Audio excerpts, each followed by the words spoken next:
제가 이제 뭐 나올 때마다 욕을 많이 먹었던 게 몇 가지가 있는데요. 로봇이 2차 전지 10배 파급력을 보여줄 것이다. 그때 당시에 레인보우 로보틱스 한 10배 갈 겁니다. 한 10배 못 가겠습니까? 이렇게 얘기를 했거든요. 네.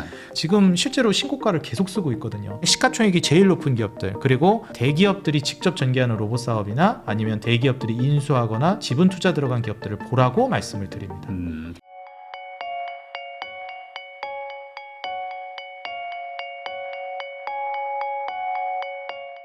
주식장인 이창대 대표님하고 이야기 나누고 있는데요. 그러면 이제 완전 기대감 하나로만 가고 있는 지금 로봇주. 네. 이 로봇은 정말 뭐 PER 뭐 숫자를 셀 수가 없고 지금 뭐 아무것도 없는 실적도 아무것도 없지만 근데 주가는 막 엄청난 이런 분위기인데 많이 오른 거 아닌가요? 이거 어떻게 판단해야 돼 이거는 반대로? 제가 이제 뭐 나올 때마다 욕을 많이 먹었던 게 몇 가지가 있는데요. 일단 네. 삼성전자, SK하이닉스 몇 배 갈 것이다. 뭐 요거에서 욕을 한번 먹었고 터무니없다. 네. 그리고 이제 주가 지수 그때 이재명 대통령이 당선되고 나서 5천을 공약했을 때 5천? 갈 수 있다. 네. 얘기했을 때도 욕 먹었고. 그다음에 또 한 번 욕을 먹었던 것이 로봇이 2차 전지 10배 파급력을 보여줄 것이다. 그때 당시에 레인보우 로보틱스 한 10배 갈 겁니다. 뭐 간다는 아니어도 한 10배 못 가겠습니까? 이렇게 얘기를 했거든요. 네.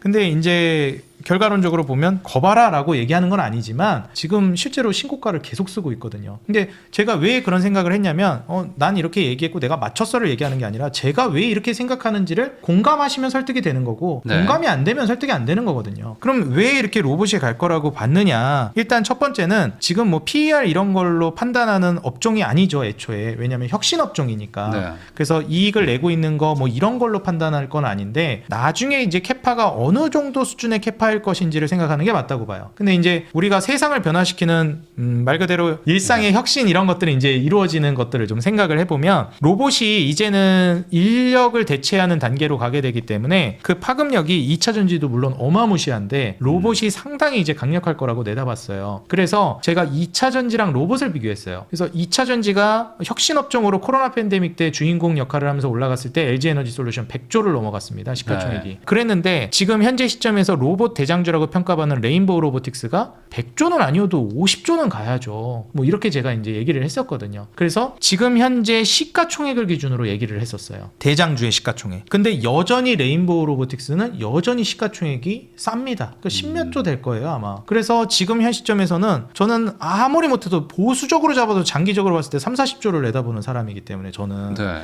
그런 관점에서 봤을 때 2차 전지 기업들 3, 40조 기업들 수두룩하거든요. 뭐 20몇 조도 있고 뭐 100조 뭐 지금은 뭐 LG엔솔 많이 떨어져서 100조는 아니기도 하겠지만은 그래서 이제 지금 현 시점에서의 시가총액 규모를 따져본다라고 하면 로봇은 성장 모멘텀이 여전히 너무 많이 남아있다라고 봐요.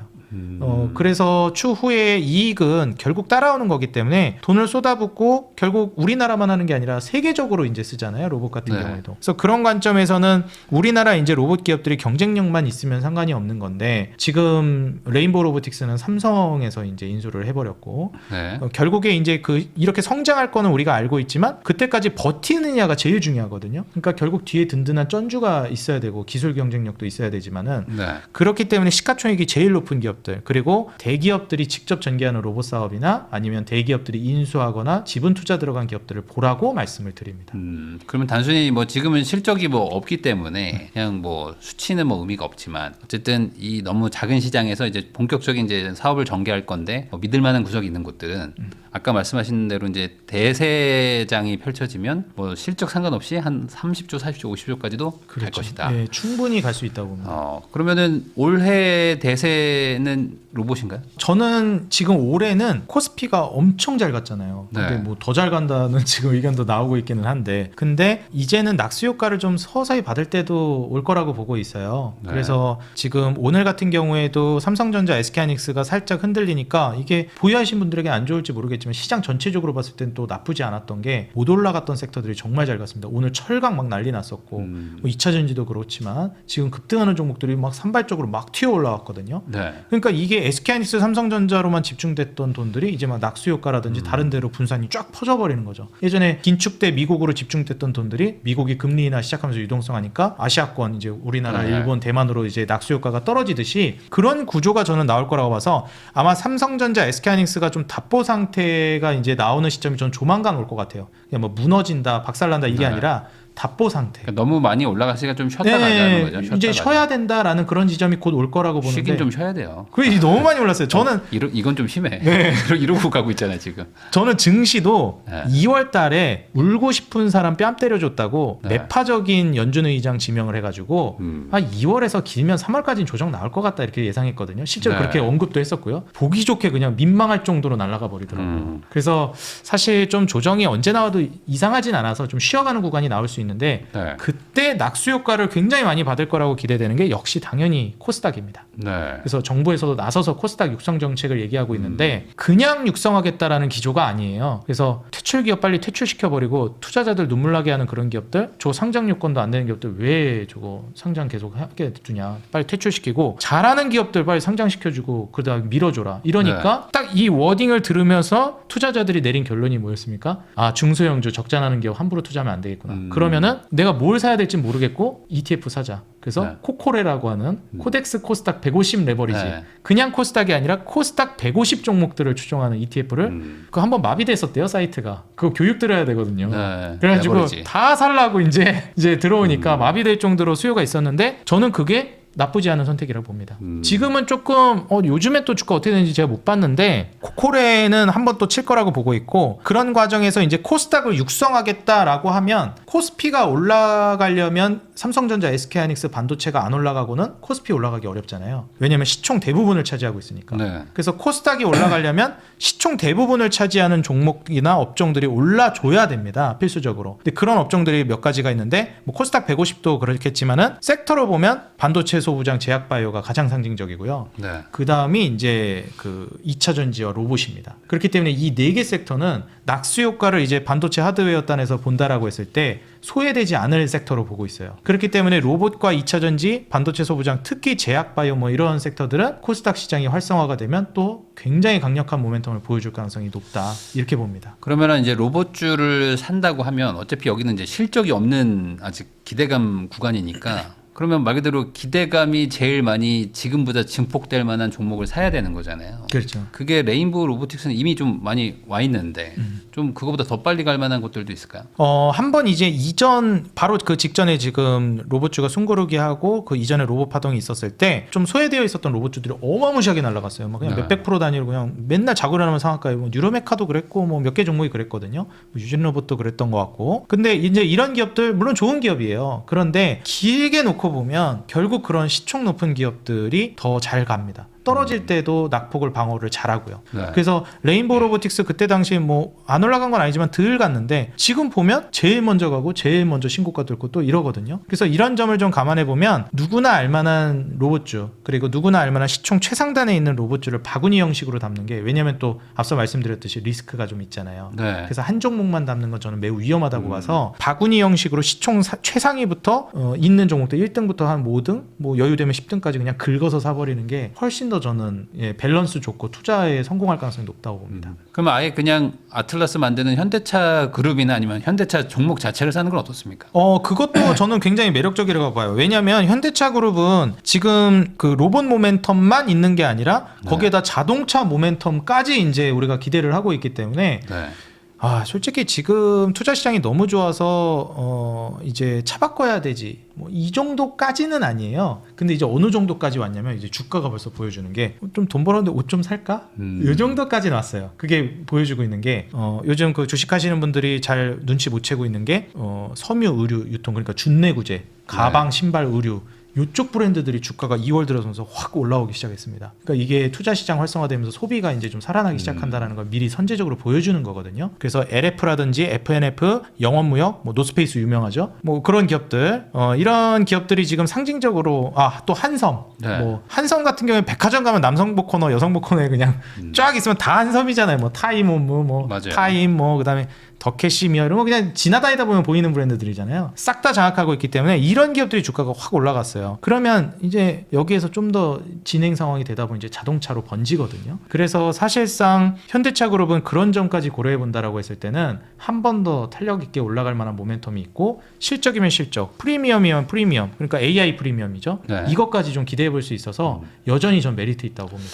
근데 현대차도 뭐 물론 뭐 저점 대비 한 2배, 뭐 많게는 또 3배까지도 많이 올라와 있는 상태인데 그 안에서도 좀 다른 뭐 좀 종목을 고르는 게 좀 나을까? 아니면 그냥 현대차가 나을까요? 저는 이제 그 자동차 모멘텀으로 갈 때는 역시 이제 현대차가 더 잘 갔었는데 그 로봇으로 갈 때는 자동차 모멘텀으로 갈 때는 기아가 좀 더 잘 갈 것 같아요. 그래서 최근에는 이제 기아가 좀 더 강한 상승을 좀 보여주고 많이 오르더라고요. 네, 네. 네. 근데 그때 아틀라스 로봇 얘기할 때는 기아가 덜 갔거든요. 왜냐면 이제 현대차 그 보스턴 다이내믹스라든지 뭐 이런 거 기반으로 가는 거니까 기아는 뭐 딱히 뭐 이랬는데 올라가긴 했어도 이제는 이제 자동차 모멘텀을 많이 받기 시작하면 기아가 좀 더 탄력적인 모습을 보여줄 가능성도 꽤 있다고 봐요. 그래서 내가 아예 장기적으로 볼 거면 현대차가 좀 더 매력 있지만 한번 자동차 모멘텀을 기대해 보고 싶다라고 하면 기아를 보시는 것도 나쁘지 않다고 보고요. 그리고 이제 그 현대차 그룹주 안에 있는 종목들 있잖아요. 현대 네. 오토에버, 모비스, 그 다음에 위아 이런 기업들은 이게 제가 그때 당시 처음에 여기 나왔을 때는 너무 좋아가지고 막 신나서 얘기했는데 지금 주가가 너무 올라가가지고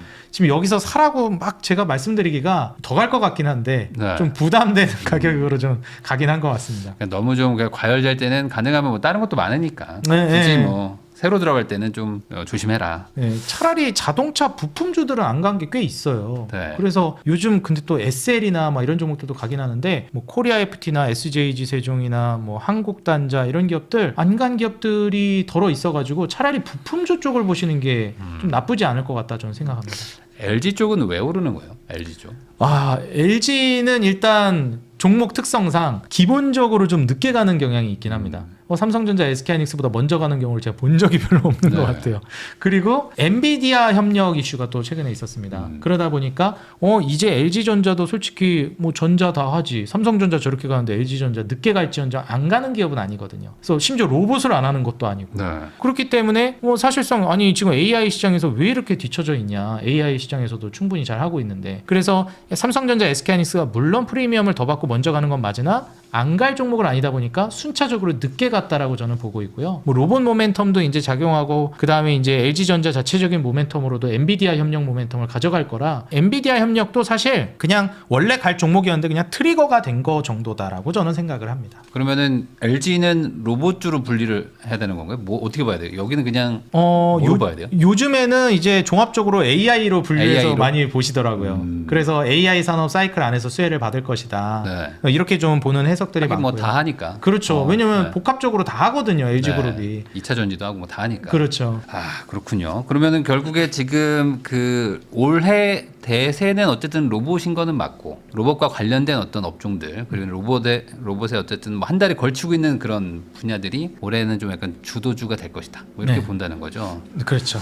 근데 이건 반대로 그러면은 이쪽은 어쨌든 기대감으로만 가니까 그러면은 이제 아마 시청하시는 분들이 로봇주를 살라고 해도 이제 선뜻 막 손이 안 나가는 게 어쨌든 이제 막 너무 많이 올라와 있으니까 그렇죠. 뭐 기대감, 그러니까 실적도 없고 그냥 주가는 이렇고 그러면은 괜히 들어갔다 저 고생할 수도 있으니까 네.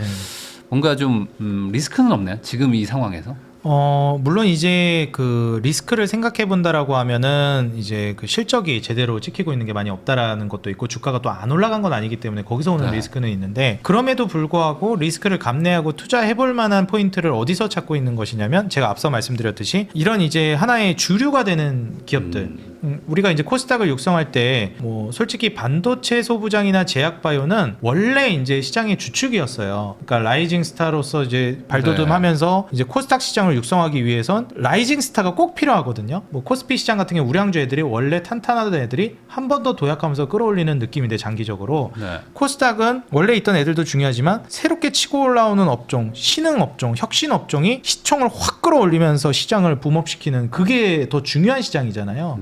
그런 역할을 해줄 수 있는 게 로봇이라고 보고 있습니다. 로봇 말고는 딱히 반대로 생각하면 없다. 네, 왜냐하면 2차 전지도 이제는 사실 혁신 업종이라고 보기는 어렵고요. 21년도, 20년도 그때 당시가 혁신이었고 지금은 네. 이제 어느 정도 성숙화 단계로 들어서는 단계라 그리고 반도체 소부장이나 이제 제약바이오는 뭐 말씀드렸다시피 이거는 네. 혁신 업종이라고 볼 수는 없기 때문에 물론 제약바이오는 혁신 업종이라고 볼 수 있겠지만 항상 있어왔던 터줏대감 같은 역할을 이제 라이징 스타라고 볼 수는 없거든요. 그러니까 결국에는 코스닥은 약간 어느 정도 이제 기대감이 기대감도 필요한데 그 기대감을 받아주기에는 기성 업체들이라는 거죠. 그렇죠. 그리고 하나 더 말씀드리고 싶은 게 그러려면 금리 인하가 제일 중요하거든요. 네. 근데 앞서 말씀드렸듯이 지금 빅테크 기업들이 그렇게 돈을 쏟아붓고 있는데 금리 올릴 것 같진 않고 그리고 미국 경제 성장률을 따져보더라도 뭐 지금 일각에서는 좀 불안해하는 시선도 있는 게 아니 경제 성장률 저렇게 나가지고 트럼프 저거 지지율 괜찮냐 뭐 이런 얘기까지 나올 정도니까 2026년을 트럼프가 아예 자신 있게 얘기했어요. 앱솔루트 블록버스터 이어가 될 것이다. 그러면은 작년 4분기 오케이 그때 뭐 관세도 있었고 셧다운도 있었고 뭐 네. 올해 2026년을 준비하는 밑작업 단계였다. 그리고 실제로도 그랬습니다. 네. 밑작업을 하는 단계였기 때문에 그때 경제 성장률 좀 안 좋은 거 오케이 뭐 중국 견제도 해야 되고 본격적으로 성장하기에 앞서서 돈을 뿌렸는데 낙수 효과가 나오는데 그게 다 고스란히 중국으로 흘러 들어가서 중국이 패권을 뺏어버리면 안 되잖아요. 네. 그래서 중국으로 돈 흘러가서 중국이 이제 패권을 뺏는 그 구조를 막기 위해서 이제 구조를 세팅한 거고 올해부터는 그렇다라고 했을 때 이제 본격적으로 돈 풀고 이제 혁신으로 가고 이제 성장을 할 건데 그랬을 때 이제 성장률이 안 나와 버리면 문제가 생기거든요. 그래서 저는 지금 투자도 어마무시하게 하고 있고 금리 인하는 계속될 거라고 봅니다. 그럼 금리 인하가 계속되면 당연히 수혜를 받는 건 혁신 업종이거든요.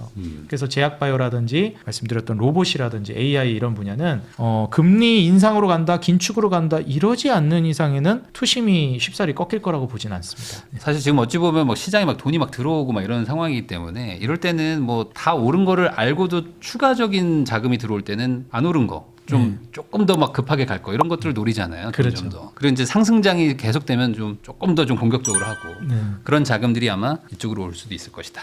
이렇게 얘기를 해주신 것 같습니다.